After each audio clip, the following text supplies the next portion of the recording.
Welcome back दोस्तों। आज मैं आपके सामने रिसेंटली गर्म तारे पे रिलीज हुई एक Telugu crime thriller web series को लेकर आया हूँ जिसका नाम है शैतान। एक्चुअली तेलुगु इंडस्ट्री में शायद एक लौती वेब सीरीज है जिसमें भर भर के वायलेंस और बैड लैंग्वेजेस है। इस वेब सीरीज ने तो बॉलीवुड को भी पीछे छोड़ दिया। मतलब ओ भाई साहब, this is too much. Scene बदला तो गाली इसकी जात का। जहाँ पर जरूरत है वहाँ पर गाली, जहाँ पर नहीं है वहाँ पर भी गाली। चारों तरफ गालियां ही गूंजते रहते हैं। आई रिकमेंड फैमिली के साथ बिल्कुल भी मत देखना। इस वेब सीरीज में ओवरऑल से 9 एपिसोड्स है और एक एक का एपिसोड ड्यूरेशन 25 से 30 मिनट के आसपास होता है। एक्चुअली इस सीरीज में एक फैमिली को दिखाया गया है।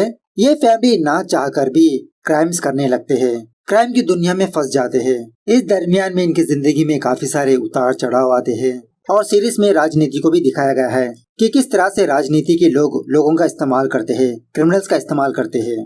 फाइनली इस छोटी फैमिली का क्या हुआ, इसी पर बेस है ये वेब सीरीज। तो चलिए फटाफट से इस सीरीज को देख लेते हैं। उससे पहले अगर आप मेरे चैनल पर नए हैं तो अपना प्यार दिखाइए, पुराने हैं तो और प्यार लुटाइए। Follow Instagram. कहानी की शुरुआत होती है 2006। किसी गांव में होम मिनिस्टर आकर इस गांव वालों को कुछ जमीन के पेपर्स बांटते रहता है। मतलब यहाँ पर एक सभा चल रही होती है। इसी मीटिंग के दौरान बाली नाम का एक बंदा स्टेज के ऊपर आकर होम मिनिस्टर को अपने गन पॉइंट पर रखता है। बाली होम मिनिस्टर को गालियां देते हुए कहने लगता है, क्यों तुमने ये ऑर्डर दिया कि अगर मैं नहीं मिला तो नागी रेड्डी सर को एनकाउंटर कर दे। अब ऑफ कोर्स वहाँ पर तो फुल सिक्योरिटी होती है। बाली सारे पुलिस वालों से कहने लगता है कि सर मुझे पुलिस वालों से कोई नफरत नहीं है, मैं पुलिस वालों की बहुत रिस्पेक्ट करता हूँ। मैं आया हूँ इस होम मिनिस्टर के लिए। इस बंदे की वजह से एक सिंसियर पुलिस ऑफिसर मरने वाला है। बाली की बात सुनने के बाद सारे पुलिस वाले अपने गन्स डाउन कर देते हैं। उसके बाद बाली इस होम मिनिस्टर को इसके घुटनों पर बिठाकर कहने लगता है कि तुम फटाफट से ऑर्डर दे दो कि नागी रेड्डी सर को रिलीज कर दिया जाए। इस तरह से होम मिनिस्टर को वार्निंग देकर वहां से चला जाता है। उसके बाद ये होम मिनिस्टर सीएम के पास जाकर अपना रिजिग्नेशन लेटर देने लगता है कि सर पुलिस वाले और बाली ये दोनों मिल चुके हैं, अगर मैं पोस्ट पर रहा तो सामन्ना की तरह मुझे भी मार देंगे। सीएम कहने लगता है कि एक लुच्चे लफंगे बंदे की बातों को तुमने इतना सीरियसली ले लिया, 24 घंटे के अंदर मैं उसका नामो निशान तक मिटा कर रख दूंगा। उसके बाद मेरी नाम की बड़ी पुलिस ऑफिसर अपने पुलिस वालों को बुलाकर बाली को पकड़ने का प्लान बताने लगती है। सो पुलिस वाले उसी तरह से जंगल में जाकर बाली का हंट करना स्टार्ट करने लगते हैं। फाइनली पुलिस वाले और बाली के बीच चेजिंग फायरिंग होने के बाद पुलिस वाले बाली को मार ही देते हैं। यहाँ पर बाली हम ऑडियंस को ये कहने लगता है कि किसी ने सच्ची कहा था कि एक इंसान मरने से पहले विदिन सेकंड में उसकी सारी जिंदगी याद आ जाती है, उस बंदे की पैदाइश से लेते हुए अब तक। उसी तरह से अब मेरी जिंदगी भी झटके में मेरी आंखों के सामने फ्लैश होने लगी। मेरी माँ, भाई, बहन, मैंने अपनी जिंदगी में जो हत्याएं की, क्राइम्स किया, लेकिन सच बताऊं तो मैं एक विक्टिम हूँ, क्रिमिनल नहीं। मेरे नजरिए में ये सारी चीजें सही है। उसके बाद सीन थोड़ा फ्लैशबैक में जाने लगता है। 1995। बाली के माँ का नाम होता है सावित्री और सावित्री के घर हमेशा याकूब नाम का एक पुलिस वाला आता रहता है सावित्री के साथ कांड करने के लिए। सावित्री के 3 बच्चे होते हैं, बाली, जया और गुमती। गुमती कद में थोड़ा छोटा होता है। जब भी याकूब सावित्री के घर आता ये 3 बच्चे बाहर बैठकर इंतजार करते रहते हैं। तभी उसी रास्ते से एक बंदा गुजरते हुए बाली को चिढ़ाने लगता है अंदर तुम्हारी माँ बहुत मेहनत कर रही है। अब ये 3 बच्चे ना चाहते हुए भी लोगों की बातें सुनते रहते हैं। बैकग्राउंड में बाली कहने लगता है, जब एक औरत अपने बच्चों के लिए प्रोस्टिट्यूट के काम में उतरती है तो समाज इस औरत को प्रोस्टिट्यूट कहकर बुलाते हैं, लेकिन उस मर्द को कुछ भी नहीं कहते। इस समाज ने उस मर्द का कोई नाम नहीं रखा। आखिरकार क्यों? खैर काम होने के बाद सावित्री याकूब से थोड़ा एक्स्ट्रा पैसे मांगने लगती है। कहने लगती है कि सर बच्चे बड़े हो रहे हैं, खर्चे बढ़ रहे हैं, आप थोड़ा मुझे एक्स्ट्रा पैसे देते तो मैं अपनी जिंदगी गुजार लेती। ये सुनने के बाद याकूब सावित्री को गालियां देते हुए कहने लगता है कि मैं जितना देता हूँ उतना रख लो, मेरे पैसों से ही तुम्हारा घर चलता है और वैसे भी पहले जैसे तुम मुझे मजा नहीं दे रही। खैर उसके बाद सावित्री अपने तीनों बच्चों को अपने घर में बुलाकर खाना परोसने लगती है, लेकिन बाली को ये खाना हलक से उतरता ही नहीं। बाली अपनी माँ से कहने लगता है कि माँ मोहल्ले वाले मुझे चिढ़ा रहे हैं कि बार बार याकूब हमारे घर को आता है। सावित्री कहने लगती है कि याकूब हमारे घर आने की वजह से ही तुम खाना खा पा रहे हो। अगर तुमको दूसरों की बातों से इतनी परवाह है तो उन्हीं के घर जाकर खाना खाओ। देखो बेटा, हमारा समाज ही ऐसा है, हर एक चीज की एक कीमत होती है। तुम्हारा फादर मरते समय मुझे कुछ भी नहीं देकर गया, कैसे पाल पोस कर बड़ा करूं तुम लोगों को? जिस दिन तुम कमाना स्टार्ट करोगे मैं सब कुछ छोड़ दूंगी। इस तरह से यहाँ पर माँ बेटे के बीच थोड़ा इमोशनल बातें होने लगती है। बाली कहने लगता है कि माँ मैं अच्छे से कमाकर तुमको खुश रखूंगा, कोई भी हमारी तरफ उंगली उठाकर नहीं दिखाएगा। दूसरे दिन बाली एक मटन शॉप पर जाकर काम मांगने लगता है, लेकिन वहाँ का खून देखकर ही इसके तो होश ही उड़ जाते हैं। तो दुकान वाला बंदा बाली को काम से निकाल देता है कि तुम खून ही नहीं देख पाते तो मेरे पास काम क्या करोगे। उसके बाद बाली और उसका छोटा भाई गुमती जगह जगह पर काम मांगने लगते हैं। रास्ते के दरमियान गुमती चिकन बिरयानी की दुकान को देखकर अपने भाई से कहने लगता है कि भाई ये चिकन बिरयानी खानी है, बहुत भूख लगी है। लेकिन बाली के पास तो फूटी कौड़ी तक नहीं होती। बाली और गुमती दोबारा हर एक दुकान के पास जाकर काम मांगने लगते हैं और वहाँ के सारे लोग बाली और उसकी माँ को जानते हैं। दुकान वाले कहने लगते हैं कि तुम्हारे लिए तो काम नहीं है यहाँ पर, लेकिन तुम्हारी माँ के लिए काम है, तुम्हारी माँ को भेज दो। इस तरह से बेचारे बाली को कहीं पर भी काम नहीं मिलता। इसी दरमियान में बाली और गुमती सड़क पर कुछ लोगों को देखते हैं। मतलब एक बंदा अपने आप को कोड़े मारते रहता है और वहाँ के लोग इसको भीख देते रहते हैं। तो बाली भी उसी तरह से अपने आप को कोड़े मारते हुए हर एक दुकान के पास जाकर भीख मांगने लगता है। ये सारे दुकान वाले बंदे काम मांगने पर काम नहीं दिया, लेकिन भीख दे रहे हैं। खैर थोड़े बहुत पैसे जमा होने के बाद बाली अपने भाई को लेकर बिरयानी शॉप जाता है। तभी बाली के पास याकूब आकर इसके हाथ से पैसे छीन लेता है। कहने लगता है कि इतने सारे पैसे कहाँ के तुमको, क्या तुम्हारे घर मेरे अलावा कोई और बंदा आ रहा है। इस तरह से मार पीट कर इन दोनों को यहाँ से भगा देता है। बाद में बाली गुमती को ब्रेड दिलाकर खाने के लिए कहता है। थोड़ी देर के बाद जब बाली और गुमती वापस अपने घर जा रहे होते हैं, एक गली में कुछ लड़के एक कुत्ते के साथ खेल रहे होते हैं। ये लड़के बाली और गुमती को अपने पास बुलाकर इन दोनों से छेड़खानी करने लगते हैं। एक लड़का तो गुमती से कहने लगता है कि मेरा भाई तुम्हारे बाद पैदा हुआ और तुमसे भी लंबा है और तुम तो वही के वही हो, तुम मित्तू से हो, तुम्हारा नुन्नू कितना होगा, चलो यार इसकी चड्डी खींचकर देखते हैं। ये सुनने के बाद बाली को बहुत गुस्सा आता है, उन लड़कों से लड़ाई झगड़ा करने लगता है। अब ये तो बहुत सारे लड़के होते हैं, बाली को बहुत मारते पीटते रहते हैं। अपने भाई को बचाने के लिए गुमती गुस्से में आकर एक पत्थर लेकर उस कुत्ते को बहुत ही बेरहमी से मार देता है। ये देखकर वो लड़के बहुत डर जाते हैं, कहने लगते हैं कि लगता है ये तो बहुत पागल है, भागो भागो यहाँ से वरना ये हमको भी मार देगा। बाली पूछने लगता है क्यों तुम इस कुत्ते को मारा। गुमती कहने लगता है कि भाई मैं तुम्हारे लिए कुछ भी कर सकता हूँ। खैर एक दिन जब पुलिस ऑफिसर याकूब किसी जगह पर चाय पी रहा होता है, उसी रास्ते पर बाइक से जाने वाला एक लड़का एक बूढ़े आदमी को एक्सीडेंट करके उसे मार देता है। याकूब जब इस लड़के को मार पीट कर पूछने लगता है कि कौन हो तुम, तुम्हारा लाइसेंस कहाँ पर है, तो बाद में याकूब को पता चलता है कि ये लड़का एक बहुत बड़ी हस्ती का बेटा है। तो इस लड़के को कुछ भी ना कहते हुए चुपचाप यहाँ से जाने के लिए कहता है। तो उसके बाद याकूब इस लड़के के फादर से रिश्वत लेकर इस एक्सीडेंट केस में बाली को फंसाने की कोशिश करने लगता है। जानबूझकर बाली को जेल में डालकर बहुत मारने पीटने लगता है। ये जुर्म कबूल करने के लिए कहता है। उसके बाद बाली की माँ याकूब के पास आकर यही बात पूछने लगती है कि मेरे बेटे को क्यों जेल में डाला। याकूब कहने लगता है कि बस एक छोटा सा केस है, तुम फिक्र मत करो, तुम्हारे बेटे को केस से मैं बाहर निकालूंगा। उसी रात याकूब का हायर ऑफिसर बाली के सेल में आकर बाली को बलात्कार करता है। शायद मतलब इस पुलिस वाले की हरकतें कुछ ऐसी ही होती है। खैर शायद 2 या 3 दिनों के बाद बाली जेल से रिहा हो जाता है। अब उस हादसे के बाद बाली की जिंदगी ही बदल जाती है। ये खून को देखकर बिना डरे मटन शॉप में काम करने लगता है। कहने का मतलब ये है कि अब बाली का दिल पत्थर बन चुका होता है। दूसरी तरफ याकूब दोबारा सावित्री के पास आकर वही काम करने लगता है। सावित्री से कहने लगता है कि अब तुमसे मजा नहीं आ रहा। जया को कमरे में बुलाने लगता है। जब याकूब जया के साथ भी जबरदस्ती करने की कोशिश करने लगता है, सावित्री याकूब को रोकने लगती है। याकूब सावित्री और उसकी बेटी जया को बहुत मारने पीटने लगता है। इसी दरमियान में बाली अपने घर आने पर गुमती बाली को सारी बात बताने लगता है। बाली दरवाजा तोड़कर अंदर जाकर याकूब को रोकने की कोशिश करने लगता है। इसी दरमियान में सावित्री को गुस्सा आकर एक रॉड से याकूब के सर पे जबरदस्त वार करती है और यहीं पर बस ना करते हुए सारे लोग मिलकर याकूब का गला काट देते हैं। बाली की जिंदगी में ये पहला मर्डर होता है। खैर इसके थोड़ी देर बाद बाली एक बैग में याकूब का सर लेकर पुलिस स्टेशन जाकर सरेंडर हो जाता है। इस तरह से ये पहला एपिसोड दी एंड होता है। एपिसोड 2 एपिसोड की शुरुआत होती है प्रेजेंट डे से। एक दिन बाली एक लॉज के पास जाकर उस बंदे को 500 रुपए देते हुए कहने लगता है कि मुझे एक रूम और एक लड़की चाहिए। वो लॉज वाला बंदा कहने लगता है कि 500 रुपए में सिर्फ रूम आती है, लड़की नहीं, और 500 रुपए एक्स्ट्रा दो, लड़की भी आएगी। बाली कहने लगता है लड़की मुझे नहीं, मेरे भाई को चाहिए। वो होटल वाला कहने लगता है अरे अच्छी लड़की देखकर शादी कर दो इसकी। बाली कहने लगता है इसको कौन लड़की देगा, अगर तुम्हारे नजर में कोई लड़की है तो बता दो, अभी रिश्ते के लिए चलेंगे हम। उसके बाद वो होटल वाला बंदा एक लड़की को बाहर बुलाता है। गुमती को दिखाकर कहने लगता है कि यही है तुम्हारा कस्टमर। ये लड़की गुमती को देखकर कहने लगती है, इसका मैं क्या करूं, गोदी में उठाकर दूध पिलाऊं। खैर जो भी हो, गुमती का ये फर्स्ट टाइम होता है। कमरे में आने के बाद इस लड़की को दीदी कहकर भी बुलाता है और शर्माता भी रहता है, लेकिन बाद में ये लड़की खुद थोड़ा कोऑपरेट करने लगती है। दूसरी तरफ बाली की बहन जया को दिखाया जाता है और सीनू नाम का एक ऑटो ड्राइवर जया से बहुत प्यार करते रहता है। यहाँ पर एक और बात यह है कि सीनू गूंगा होता है। जया कहने लगती है कि अगर तुम मुझसे प्यार करते हो तो मेरे घर आकर मेरे माँ से मेरे रिश्ते के बारे में बात करो। तो उसी वक्त सीनू और उसका फ्रेंड जया के घर जाकर सावित्री से जया के रिश्ते के बारे में बात करने लगते हैं, लेकिन सावित्री इस रिश्ते से टोटली मना करने लगती है क्योंकि सीनू एक ड्राइवर है।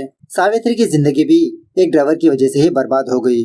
खैर दूसरे दिन जया को देखने के लिए लड़के वाले आते हैं और लड़का थोड़ा हेल्थी टाइप होता है। सो लड़के वाले दहेज ना मांगते हुए भी इनडायरेक्टली दहेज मांगने लगते हैं। सावित्री लड़के वालों से कहने लगती है, ठीक है, हम पैसे अरेंजमेंट करके आपको इन्फॉर्म करेंगे। रात होने के बाद सावित्री यही सोचने लगती है कि कैसे इतने पैसे जमा करे। बाली अपने माँ के पास आकर कहने लगता है, अरे माँ तुम फिक्र मत करो, एक सेठ मुझे कुछ काम देने वाला है, अगर मैंने वो काम कर दिया तो लाख रुपए आ सकते हैं या तो फिर उससे भी ज्यादा। उन पैसों से बहन की शादी धूमधाम से करेंगे। सो उसके बाद बाली एक सुनार दुकान वाले के पास जाता है। ये दुकान वाला बंदा बाली से कहने लगता है, कुछ नहीं बाली, बस तुमको मेरी दुकान में चोरी करनी है। रियल एस्टेट में कुछ पैसे डाला था, सब कुछ लॉस हो चुके हैं, कर्जे में डूबा हुआ हूँ मैं। अगर तुम दुकान की चोरी करोगे तो मुझे इंश्योरेंस के पैसे आएंगे। फिलहाल तुम 1 लाख रुपए रखो, काम होने के बाद 1 और लाख रुपए दूंगा। अब बाली को भी पैसों की सख्त जरूरत होती है तो इस काम के लिए ओके कह देता है। सो उसके बाद ये दुकान वाला बंदा और इसकी बीवी एक मंदिर के पास बैठे होते हैं। इसकी बीवी इस दुकान वाले बंदे से कहने लगती है, आपने तो उस बाली के ऊपर भरोसा करके चोरी करने के लिए कहा, अगर चोरी करके वो भाग गया तो, या तो फिर पुलिस के सामने हमारे बारे में सच्चाई बता दी तो। बाली पहले से ही बहुत बार जेल जाकर आया है, ऐसे लोगों पर भरोसा करना इतना मुनासिब नहीं है। इस तरह से हल्के से यह औरत अपने हस्बैंड के दिल में शक पैदा करने लगती है। खैर जो भी हो, कुछ दिनों के बाद जया की शादी हो जाती है उसी लड़के से जो जया को देखने के लिए आया था। जया की शादी को देखकर बेचारा सीनू बहुत अफसोस करने लगता है कि सीनू बचपन से जया को चाहता था। इसकी लव स्टोरी यहीं पर दी एंड हो गई। सुहाग रात की रात जया बहुत दुखी होती है। इसकी माँ इसके पास आकर पूछने लगती है, क्यों तुमको लड़का पसंद नहीं आया? जया कहने लगती है कि माँ मुझे अभी भी उस याकूब की ही याद आती है, जब कोई भी मर्द मुझे छूता है तो बहुत ही अजीब सा लगता है। सावित्री जया को समझाने लगती है कि धीरे धीरे आदत हो जाएगी, बस अपनी आंखें बंद कर लो। खैर थोड़ी देर के बाद वो लड़का जया के कमरे में आता है और ये लड़का तो बहुत ही खुश होता है कि आज इसकी सुहाग रात है। जया इस लड़के के सामने एक कंडीशन को रखती है कि तुम मुझे छुओगे नहीं, मैं ही सिर्फ तुमको छूऊंगी। लेकिन फिर भी ये बंदा जया को छूने की कोशिश करने लगता है। जया बार बार इस लड़के को बहुत मारने पीटने लगती है। जया का टॉर्चर देखकर वो बंदा वहाँ से भाग जाता है। दूसरी तरफ प्लान के हिसाब से बाली उस दुकान वाले के शॉप में चोरी करने के लिए जाता है। दुकान के अंदर आने के बाद ये देखता है कि दुकान में एक भी गहना मौजूद नहीं होता। बाली को सब कुछ समझ में आ जाता है कि इस दुकान वाले बंदे ने अपने ही गहनों की चोरी करके इसका इल्जाम बाली पर डालने वाला है। सुबह होने के बाद बाली उस दुकान वाले के घर जाकर इसे बहुत मारने पीटने लगता है। कहने लगता है कि अब भी कभी पुलिस स्टेशन आकर ये बता दो कि वो चोरी मैंने नहीं की। लेकिन ये दुकान वाला बंदा पुलिस स्टेशन जाकर नागरेड्डी नाम के पुलिस वाले के सामने झूठा बयान देने लगता है, मतलब सारा इल्जाम बाली पर ही डालने लगता है। अब नागरेड्डी इस दुकान वाले के घर के पास कुछ पुलिस वालों को सिक्योरिटी पर रखता है। दूसरी तरफ बाली को इस बंदे के प्लान के बारे में पता चल जाता है कि इसने दोबारा पुलिस स्टेशन जाकर झूठी कंप्लेंट दी। सो बाली और गुमती पुलिस की नजरों से छुपते छुपाते उस दुकान वाले के घर घुस जाते हैं। मौत को अपने सामने देखकर ये दुकान वाला बंदा बाली से दोबारा रिक्वेस्ट करने लगता है कि प्लीज मुझे मत मारो, मैं पुलिस के सामने आकर सब कुछ सच बता दूंगा, बस तुम बाहर जाओ, मैं शर्ट पहनकर आता हूँ। उसके बाद जब बाली इस कमरे से बाहर जाने के बाद वो दुकान वाला बंदा अपनी गन लेकर अपनी बीवी को ही मार देता है। एक्चुअली ये दुकान वाला बंदा दुकान के और उसकी बीवी के इंश्योरेंस पैसे हड़पना चाहता है, इसीलिए अपनी बीवी को मारकर इसका इल्जाम भी बाली पर डालने का प्लान करता है। ये देखकर अब बेचारा बाली वहाँ से भाग निकलता है और पुलिस की नजरों से भी छुपते छुपाते रहता है। सो इसी भागम भागी में बाली एक रात एक गांव में जाता है तो इस गांव में कुछ नक्सल्स आए होते हैं। इनका एक ही नारा होता है, लाल सलाम। इस गैंग का लीडर का नाम होता है सांबन्ना, शॉर्टकट में सांबा। ये नक्सल्स बड़े बड़े रिच पर्सन्स को मारते हुए लोगों को जागरूक करते रहते हैं।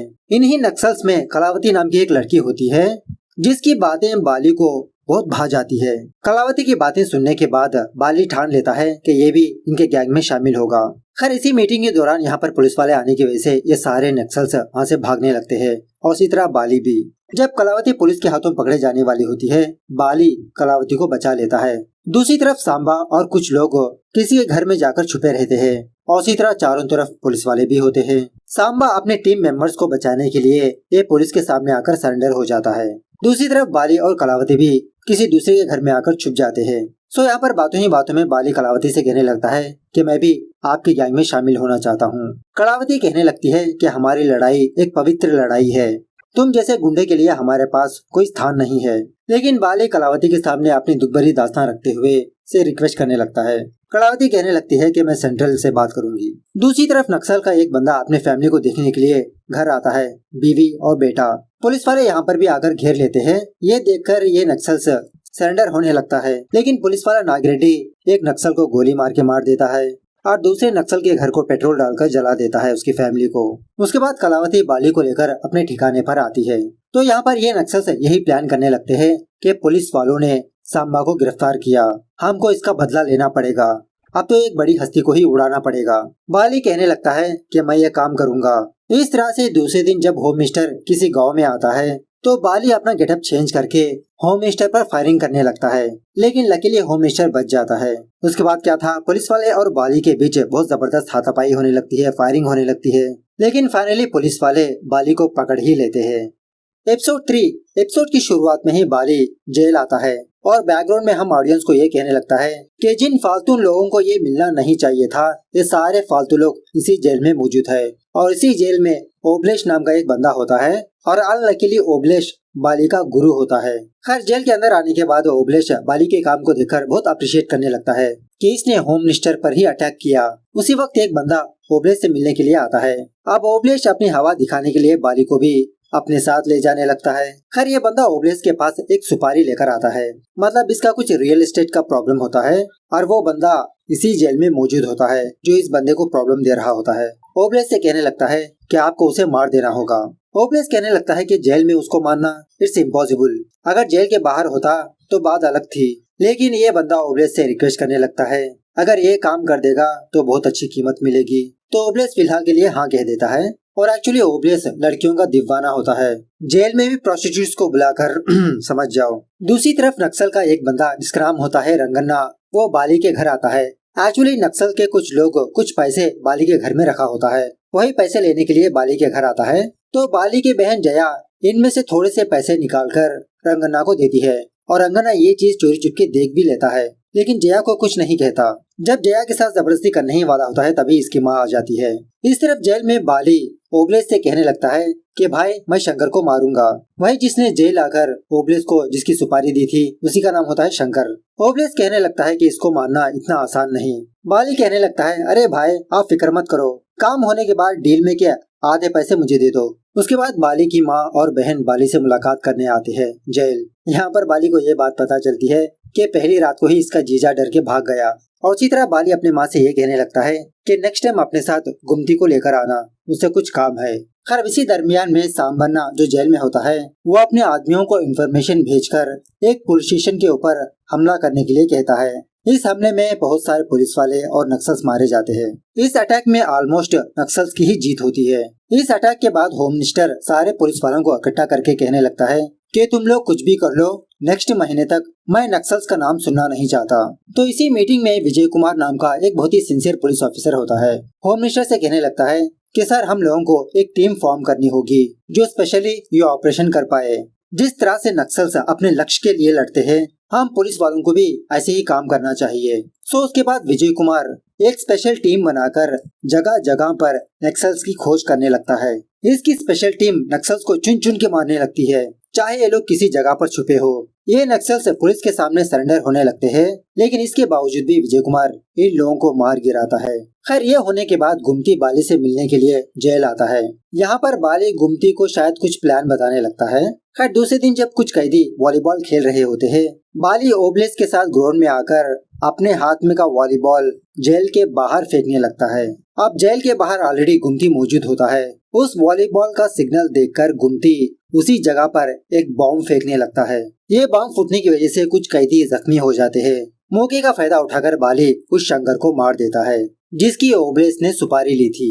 बाली की ये बहादुरी देखकर सांबन्ना अपने सेल में बुलाता है और एक्चुअली बाली यही चाहता था कि इस ग्रुप के लीडर से मुलाकात करे। पहले तो सांबा बाली को बहुत अप्रिशिएट करने लगता है। उसके बाद बाली से कहने लगता है कि हमारा एक नया दुश्मन फॉर्म हुआ है, क्या तुम उसको मार पाओगे? उसका नाम है विजय कुमार। उसने हमारे आदमियों को बहुत ही बेरहमी से मार दिया। मैं तुम्हारे बेल का इंतजाम करूंगा, तुम बाहर जाकर उसे मारने की कोशिश करो। एपिसोड 4 एपिसोड की शुरुआत में ही बाली जेल से बाहर आ जाता है। उसके बाद बाली, कलावती और कुछ लोग 24/7 विजय कुमार को मॉनिटर करते रहते हैं। मौके की तलाश में होते हैं कि किस वक्त पर इसको मारा जा सकता है। इसी दरमियान में एक रात बाली कलावती को प्रपोज करने लगता है, यही सोचकर कि कल क्या होगा, क्योंकि कल ये लोग विजय कुमार पर अटैक करने वाले हैं। इस अटैक में शायद विजय कुमार मर सकता है या तो फिर बाली मर सकता है। इस तरह से हल्के से ये दोनों थोड़ा रोमांटिक होने लगते हैं। खैर दूसरे दिन विजय कुमार अपनी बेटी को उसके कॉलेज ड्रॉप करने के लिए उसके कॉलेज में आता है तो यहीं पर नक्सल्स एकदम से विजय कुमार पर अटैक करने लगते हैं। अब विजय कुमार तो अकेला नहीं होता, इसके आसपास सिक्योरिटी तो मौजूद होती है। तो यहाँ पर इन लोगों के बीच एक जबरदस्त फायरिंग होने लगती है। फाइनली बाली ही विजय कुमार को मार देता है। खैर ये सब कुछ होने के बाद ऑफिसर मेरी नागिरेड्डी को प्रमोट करती है, मतलब स्पेशल ऑफिसर बना देती है। अब नागिरेड्डी भी अपने पावर का इस्तेमाल करते हुए नक्सल्स को हंट करना शुरू कर देता है। तो नागिरेड्डी को इन्फॉर्मेशन आती है कि कुछ नक्सल्स सेफ हाउस पर छुपे हुए हैं। नागिरेड्डी की टीम चोरी चुपके उस सेफ हाउस के पास जाकर घेर लेते हैं। अब इस सेफ हाउस में इन नक्सल्स के साथ बाली भी मौजूद होता है। तो दोबारा इन लोगों की भी जबरदस्त फायरिंग होने लगती है। फायरिंग करते करते नक्सल्स के पास बुलेट्स खत्म हो जाते हैं। ये लोग फायरिंग करना बंद कर देते हैं। जब ये बात नागिरेड्डी को पता चलती है कि वहाँ से फायरिंग नहीं हो रही, अपने टीम मेंबर को ये ऑर्डर देने लगता है कि इन पर फायरिंग करना बर्बाद है, चुपचाप से पेट्रोल डालकर घर को ही जला दो। इस तरह से नागिरेड्डी की टीम इस घर के ऊपर पेट्रोल डालने लगते हैं। घर के अंदर एक औरत अपनी टीम मेंबर से कहने लगती है कि मैं पुलिस वालों के पास जाकर सरेंडर हो जाऊंगी और तुम लोग चुपचाप से यहाँ से निकल जाओ। अब यही एक तरीका है। घर के बाहर जब नागिरेड्डी माचिस को सिलगाता है घर को आग लगाने के लिए, तभी यहाँ पर मीडिया पहुँच जाती है। अब मीडिया को देखकर नागिरेड्डी अपना प्लान बदल देता है। नाटक करते हुए नक्सल से कहने लगता है कि हम लोगों ने तुम लोगों को चारों तरफ से घेर लिया है, चुपचाप सरेंडर हो जाओ। इसी दरमियान में इनके ग्रुप की वो औरत अपने ऊपर फुल पेट्रोल डाल के घर से बाहर आकर अपने आप को आग लगा लेती है और वो भी लाल सलाम कहते हुए। मौके का फायदा उठाकर बाकी लोग वहाँ से भाग जाते हैं। एपिसोड 5 एपिसोड की शुरुआत में ही दो नक्सल्स दिन दहाड़े पुलिस वालों पर फायरिंग करने लगते हैं। ये देखकर पुलिस वाले इन दोनों को चेजिंग करने लगते हैं। चेजिंग के दौरान वो दो नक्सल्स एक पुराने थिएटर के अंदर घुस जाते हैं। नागिरेड्डी उस पुराने थिएटर में जाकर उन दोनों नक्सल्स को मार देता है और यहाँ पर मीडिया भी आ चुकी होती है। नागिरेड्डी मीडिया के सामने आकर जो हुआ वो बताने लगता है। बाद में इस कहानी का असली सस्पेंस रिवील होता है। एक्चुअली थोड़ी देर पहले नागिरेड्डी को ये इन्फॉर्मेशन आई थी कि किसी चेक पोस्ट के पास दो नक्सल्स को देखा था। सो नागिरेड्डी फटाफट से वहाँ पर जाकर इन दोनों नक्सल्स को अरेस्ट कर लेता है, लेकिन पुलिस स्टेशन नहीं ले जाता, वहीं पर इन दोनों को अपनी गन से मार देता है। अब मीडिया वालों को तो एक कहानी चाहिए, इसलिए नागिरेड्डी एक जबरदस्त प्लान बनाता है।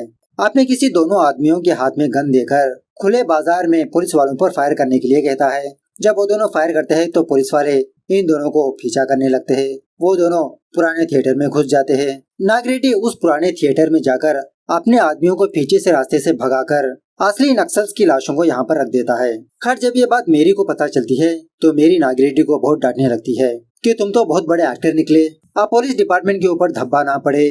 इसलिए मेरी मीडिया के सामने आकर नागिरेड्डी ने जो कहा वही बताने लगती है।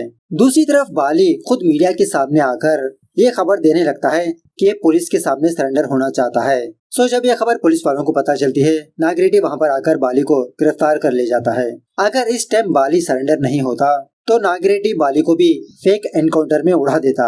खर्च बाद बाली दोबारा जेल आता है और बाली को दोबारा जेल में देखकर, इसकी साहस को देखकर बाकी कैदी तालियां बजाने लगते हैं। बैकग्राउंड में बाली कहने लगता है कि ये सब भूतिया लोग मेरे कारनामे पर तालियां बजा रहे हैं। अगर इनमें से कोई भी बंदा मुझे ये बताता कि मैं जो कर रहा हूँ वो गलत है तो मैं उसी वक्त ये सब कुछ बंद कर देता, अपनी जिंदगी जी लेता। लेकिन मैं आंख बंद करके उस सामन्ना पर भरोसा करने लगा। खैर इसी दरमियान में रंगना दोबारा बाली के घर आता है पैसे लेने के लिए। अब घर में जया के सिवा कोई भी मौजूद नहीं होता। इसी मौके का फायदा उठाकर रंगन्ना जया को बहुत मार पीट कर इसके साथ जबरदस्ती कांड करने लगता है। उसके बाद जब सावित्री अपने घर आती है, जया की हालत को देखकर उसको हॉस्पिटल ले जाती है।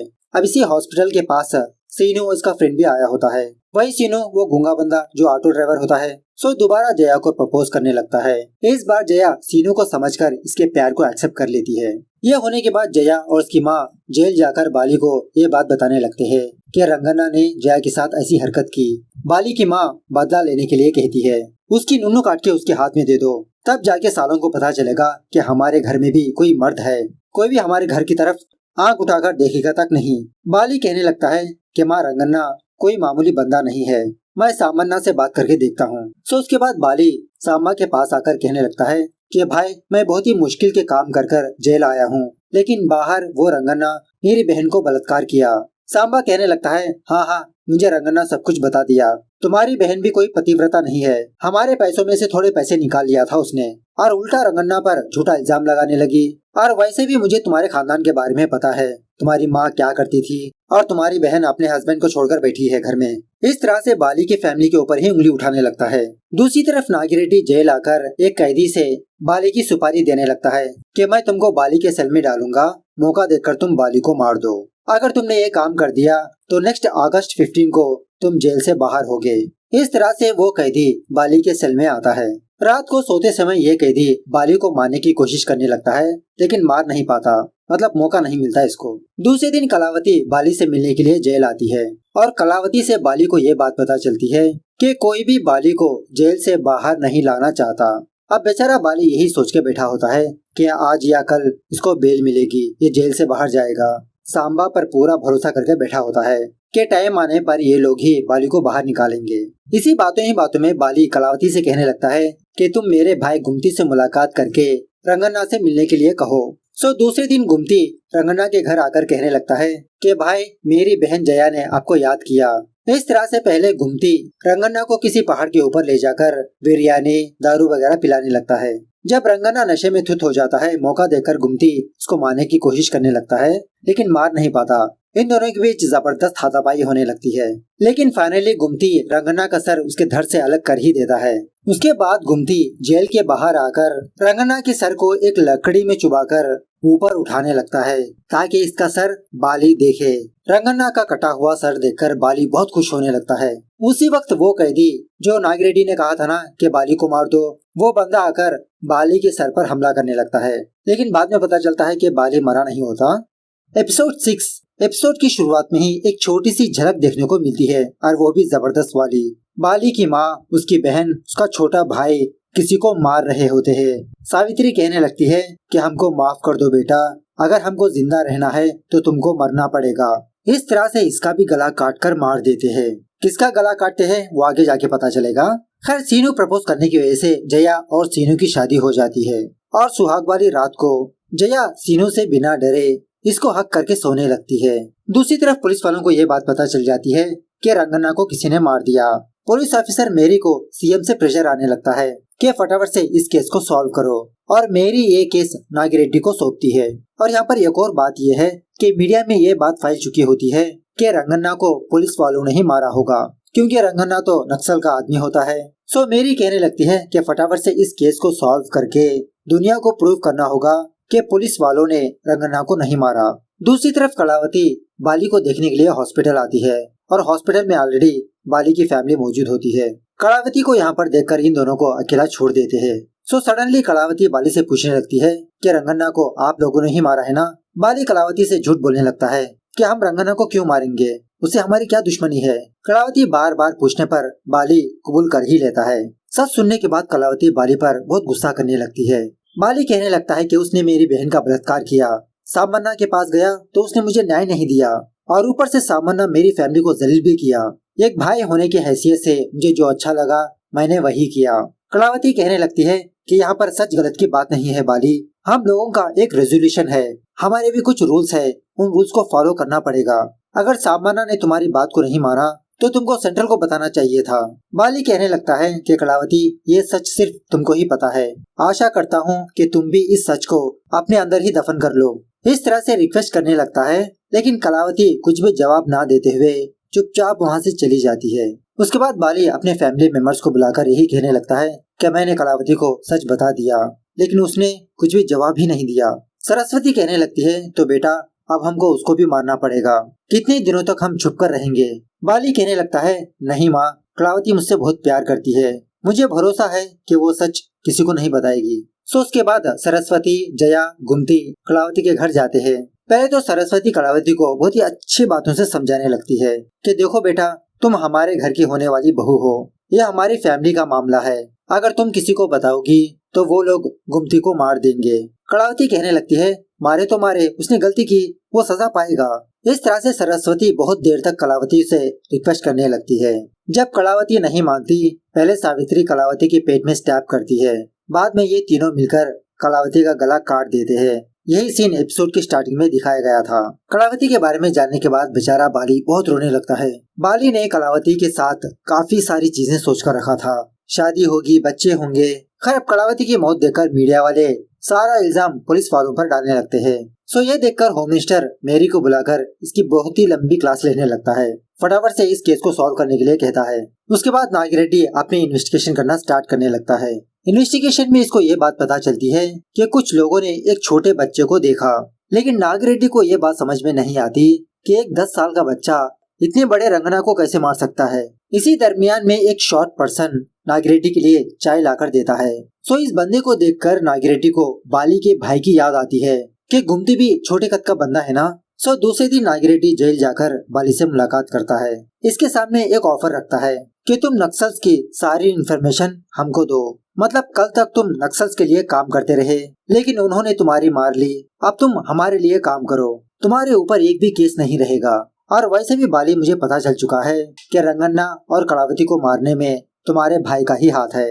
अब बाली अपने भाई की जान को बचाने के लिए नागिरेड्डी से हाथ मिला लेता है। नागिरेड्डी को गुमती के बारे में बताता है कि वो कहां पर छुपा हो सकता है।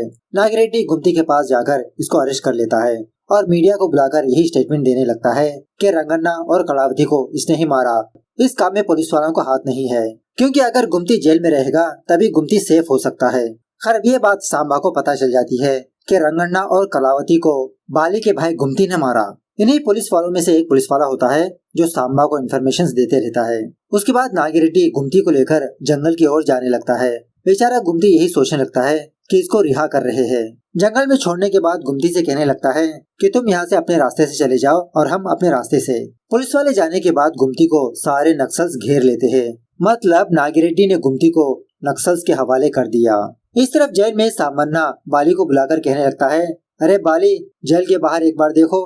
बाली बाहर देखने पर इसको इसके भाई का सर नजर आता है, जैसा गुमती ने रंगा के साथ किया था ना, उसी तरह से।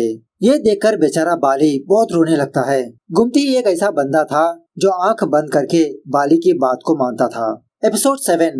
एपिसोड की शुरुआत में ही नागिरेड्डी बाली के पास आकर नाटक करने लगता है कि गुमती के पास बहुत ही तगड़ी सिक्योरिटी थी, लेकिन इसके बावजूद भी वो लोग आकर गुमती को उठा ले गए। सॉरी बाली, मैं तुम्हारे भाई को बचा नहीं पाया। और इसी तरह बाली को नक्सल्स के खिलाफ और भड़काने लगता है और ये भी कहने लगता है कि तुम फिक्र मत करो, मैं तुमको बेल दिलवा दूंगा, उसके बाद तुम हमारे लिए काम करोगे। उसके बाद बाली सांबा के पास आकर एक जबरदस्त वार्निंग देने लगता है कि आज के बाद से तुम लोगों का बैड टाइम शुरू, तुम लोग देखते जाओ, मैं तुम लोगों को कहीं का नहीं छोड़ूंगा। खैर 2 या 3 दिनों के बाद बाली बेल पर वापस अपने घर आता है। दूसरी तरफ नागिरेड्डी बाली की बात मेरी से कहने लगता है कि मैडम हम बाली से हेल्प लेंगे, लेकिन मेरी इसके लिए टोटली मना करने लगती है। लेकिन नागिरेड्डी मेरी को समझाने लगता है कि मैडम बाली ने नक्सल्स के साथ खाया पिया, उनके साथ रहा, उनके हर एक प्लान को जानता है वो, प्लीज मैडम एक मौका दीजिए। सो दूसरे दिन नागिरेड्डी अपनी टीम को लेकर जंगल में जाने लगता है एक स्पॉट पर। तभी बाली नागिरेड्डी को कॉल करके कहने लगता है कि सर अब आप जो ऑपरेशन कर रहे हो वो फटाफट से रोक दीजिए, इट्स ए ट्रैप। अगर आपको मेरी बातों पर यकीन नहीं तो टेस्ट के लिए किसी एक बंदे को आगे भेजिए, आपको ही पता चल जाएगा। सो एक पुलिस वाला आगे जाने पर माइनिंग का बॉम्ब फूट के इस बंदे की मौत हो जाती है, बाकी लोग आगे नहीं जाते। खैर दूसरे दिन जब बाली पुलिस हेडक्वार्टर्स आता है तो सारे पुलिस वाले इसको सलाम ठोकने लगते हैं, इससे हाथ से हाथ मिलाने लगते हैं, क्योंकि पुलिस वालों को अब बाली की जरूरत है, इसलिए इसको रेस्पेक्ट दे रहे हैं। उसके बाद बाली नागिरेड्डी के पास जाकर नक्सल्स के एक और ठिकाने के बारे में बताने पर पुलिस वाले वहाँ पर अटैक करके काफी सारे नक्सल्स को मार देते हैं। इस तरह से बाली की मदद से पुलिस वाले नक्सल्स का प्लान फ्लॉप करते रहते हैं। इसी दरमियान में नागिरेड्डी एक बंदे को बाली के हवाले करने लगता है। मतलब गुमती को मारने में इस बंदे का भी हाथ होता है। सो गुस्से में आकर बाली इस बंदे को बहुत ही बेरहमी से मारने लगता है। उसके बाद एक दिन बाली ओबलेश से मिलने के लिए इसके ठिकाने पर आता है। मतलब अब तक ओबलेश रिहा हो चुका होता है। और यहाँ पर बात यह है कि जिन लोगों ने गुमती को मारा उनमें से एक बंदा ओबलेश के पास होता है। मतलब ओबलेश उस बंदे को सिक्योरिटी देते रहता है। सो बाली ओबलेश से कहने लगता है कि भाई आप उस बंदे को मेरे हवाले कर दो। यह सुनने के बाद ओबलेश बाली को गालियां देते हुए यहाँ से दफा होने के लिए कहता है। लेकिन यहाँ पर बाली अकेला आया नहीं होता, पुलिस वाले भी इसके साथ आते हैं। सो पुलिस वालों की मदद से ही बाली उस बंदे को बेरहमी से मार देता है। दूसरी तरफ जया और उसका हस्बैंड सीनू ठान लेते हैं कि ये दोनों कहीं दूर जाकर अपनी जिंदगी गुजार लेंगे। उसी वक्त बाली के लिए एक पार्सल आता है तो सीनू और सावित्री इस पार्सल को लेकर अपने घर में जाने लगते हैं। लेकिन बाली का घर फटाक से ब्लास्ट हो जाता है क्योंकि उस पार्सल में बॉम्ब होता है और इस बॉम्ब ब्लास्ट में बेचारी सावित्री और जया का हस्बैंड मारे जाते हैं। इस बॉम्ब को प्लान करने वाला और कोई नहीं ओबलेश होता है। एपिसोड 8 एपिसोड की शुरुआत में ही बाली और उसकी बहन जया अंत्यक्रिया का काम करने लगते हैं। बेचारे ये दोनों बहुत दुखी होने लगते हैं। स्पेशली जया, इसका हस्बैंड जितने दिन जया के साथ रहा इसको प्यार करने लगा था। अपने भाई से एक ही विश मांगने लगती है कि हम लोग ओबलेश को मार देंगे। पहले तो बाली मना करने लगता है क्योंकि अब सिर्फ बाली और जया ही बचे हैं इनकी फैमिली में। लेकिन बाद में जया बाली को मनवा लेती है। बाली नागिरेड्डी के पास आकर इसे रिक्वेस्ट करने लगता है कि सर आप प्लीज पता करो कि ओबलेश कहाँ पर है, क्योंकि अब ओबलेश अंडरग्राउंड हो चुका है। लेकिन सर ओबलेश को हर रोज लड़कियां चाहिए, बिना कांड के वो सोता ही नहीं। जया कहने लगती है कि दूसरी लड़की नहीं, मैं खुद ओबलेश के पास जाऊंगी। दूसरी तरफ सीएम के कहने पर होम मिनिस्टर नक्सल्स के लॉयर को बुलाकर ये कहने लगता है कि लॉयर साहब आप कुछ भी कर लो, उनके साइड से एक बंदा हमारे पार्टी में आकर इलेक्शंस के लिए लड़ना होगा, तभी हमारी पार्टी नेक्स्ट इलेक्शन में जीतेगी। मेरे नजर में तो सांबा है, उससे एक बार बात करके देखो, उसे एक अच्छा ऑफर दो।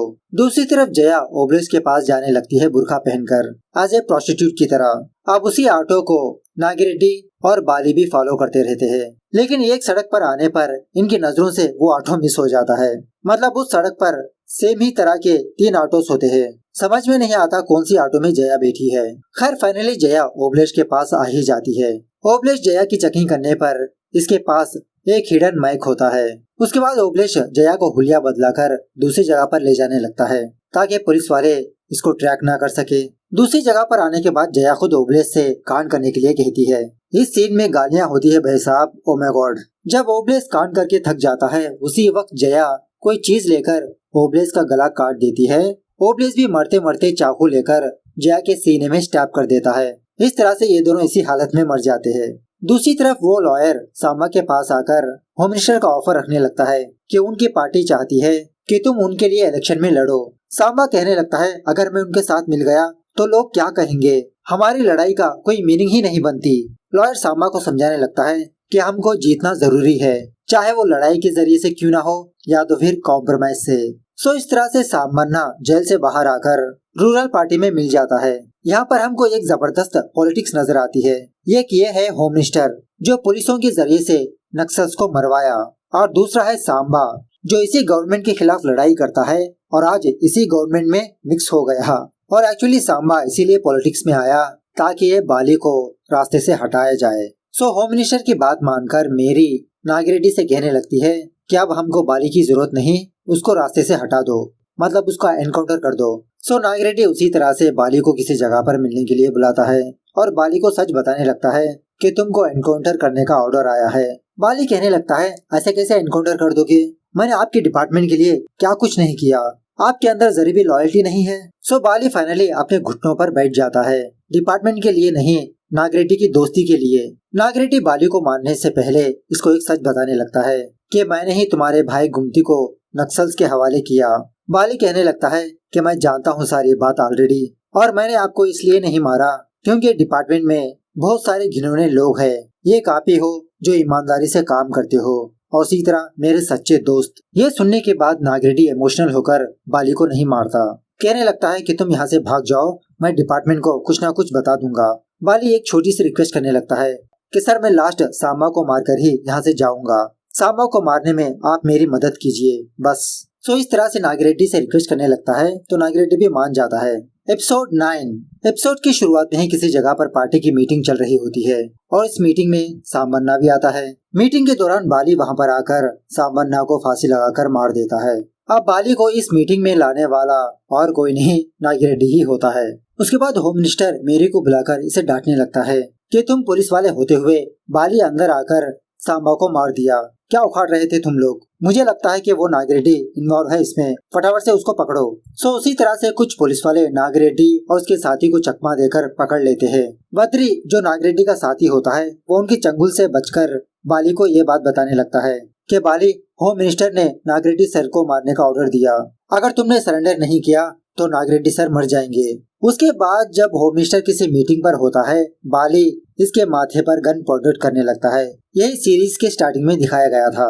मैं यहाँ पर दोबारा रिपीट नहीं करना चाहता, बस एक ही बात कहना चाहता हूँ कि ये होम मिनिस्टर ऑर्डर दे देता है कि नागिरेड्डी को छोड़ दे।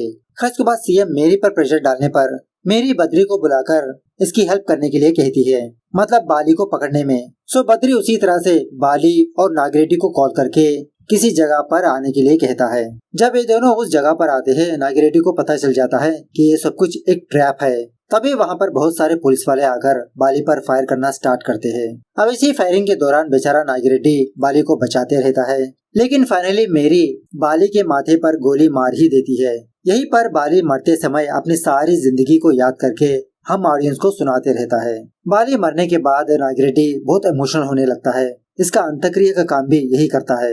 खैर ये होने के बाद नागिरेड्डी होम मिनिस्टर के पास जाकर ये कहने लगता है कि मैं पॉलिटिक्स में आना चाहता हूँ, नेक्स्ट इलेक्शन में आप मुझे खड़ा करिए। जब होम मिनिस्टर इसके लिए मना करने लगता है तो नागिरेड्डी होम मिनिस्टर को ब्लैकमेल करने लगता है कि सर आपके कहने पर मैंने काफी सारी चीजें की, अगर वो बात मैं मीडिया के सामने बता दूंगा तो आप कहीं के नहीं रहोगे, आप क्या आपकी पार्टी ही नहीं रहेगी। So finally home minister Nagireddy को सीट दे ही देता है। खैर दूसरे सीन में एक और छोटे से इंसिडेंट को दिखाया जाता है। किसी गांव में एक औरत अपनी बकरियां चराते हुए अपने बच्चे को अपने बकरियों के पास बिठाने लगती है। तभी वहां पर कुछ दरिंदे आकर इस औरत को बहुत ही बेरहमी से रेप करके मार देते हैं और ये सारी चीजें अपनी आंखों से वो छोटा बच्चा देख रहा होता है। अब यही बच्चा आगे जाकर एक और बाली बनेगा। सोसाइटी में क्रिमिनल्स ऐसे ही नहीं बनते, वो पहले विक्टिम्स होते हैं। इस तरह से हमारी सोसाइटी की कड़वी सच्चाई को बताते हुए ये सीरीज यहाँ पर दी एंड होती है। सीरीज में बहुत ही बेहतरीन से मैसेजेस है, खामखा वीडियो लंबी हो जाएगी।